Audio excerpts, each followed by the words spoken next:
లడ్డు వివాదంపై hot comments చేశారు షర్మిల. 100 రోజులు ముందే తెలిసినప్పుడు ఎందుకు విచారణకు ఆదేశించలేదని చంద్రబాబుని ప్రశ్నించారు. దీనిపై సిబిఐ విచారణ జరిపించాలంటూ అమిత్ షాకి లేఖ రాశారు షర్మిల. చంద్రబాబు గారికి దీని సివియారిటీ ముందే తెలుసా? ముందే తెలిస్తే మరి ముందే ఎంక్వైరీ ఎందుకు వేయలేదు? ప్రజలకు ఎందుకు చెప్పలేదు? ఒకవేళ చంద్రబాబు గారు తన 100 రోజుల పరిపాలన మీద జనాలు ఒక రిపోర్ట్ ఇస్తారు, ఒక అభిప్రాయం వాళ్ళు ఏర్పరచుకుంటారు.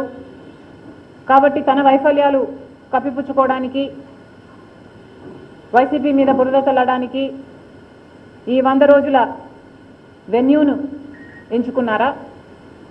ఇది కేవలం రాజకీయం కోసం వాడుకుంటున్నారా, లేక తప్పు నిజంగానే జరిగిందా? ఒకవేళ తప్పు నిజంగానే జరిగింటే తప్పు చేసిన వాళ్ళను శిక్షించాల్సిన అవసరం ఉంది. ఎందుకంటే వాళ్ళ మీద యాక్షన్ తీసుకోకపోతే మిగతా వాళ్ళు కూడా ఫైనాన్షియల్ బెనిఫిట్ కోసం ఇదే తప్పు చేసే ప్రమాదం ఉంది.